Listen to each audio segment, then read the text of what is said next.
Hello, my name is Amanda DeFrancisco, and today I am presenting a centers activity for third graders that ties in with the story, Harry the Dirty Dog by Jean Zion and pictures by Margaret Bloy Graham. This activity is aimed for medium or average learners, but all learners will be able to benefit from this activity. First, every student in the class will have a green centers folder that they'll put their name on, and inside every folder is a centers journal.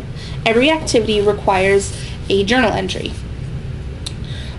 This is just for my benefit to find all of their work later so that it's easy for me to grade it all in one spot.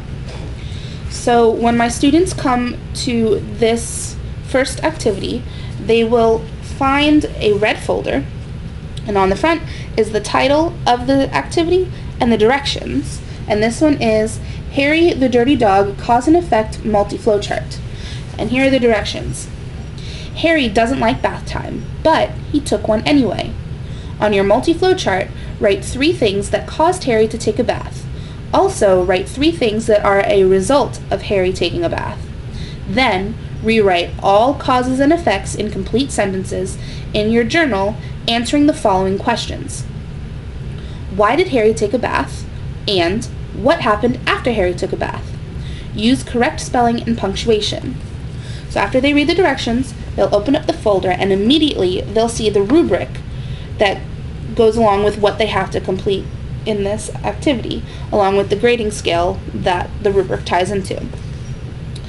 And then on this side, they'll find the worksheet that they need for this activity, and I've already filled this one out. But they'll get this worksheet, and they'll already have this given event that Harry takes a bath. Then they will need to find 3 reasons why he took a bath, and 3 things that happened after he took a bath. After that, they will take their journal, create a new journal entry, and in the journal entry, they will answer the questions, why did Harry take a bath, and what happened after Harry took a bath, using what they wrote on their flowchart. When they're done, they will put their journal and their flowchart into their green folder and then put it away so that I can find it later and grade it. This activity goes along with a state standard that says, describe the logical connection between particular sentences and paragraphs in a text. This activity meets that standard because it requires students to take a given event from a story and then explain why it happened and what happened as a result of it. I've given them the event that Harry takes a bath. They have to tell me 3 things that caused him to take a bath and 3 things that happened because he took a bath. Here's my rationale for this activity. Stephanie Holzman says that thinking maps can show a teacher exactly where her students are in their learning and thinking processes.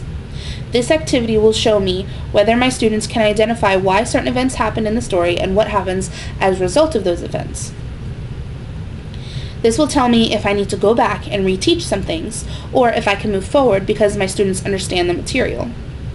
By asking students to take what they wrote on their multi-flowcharts and turn that information into complete sentences that explain why a certain event happened and also what happened after that certain event, they will improve their ability to make logical connections between events as well as their writing skills.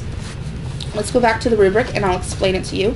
This activity is worth 20 points, and I have 4 components on my rubric that the students can earn up to 5 points per component.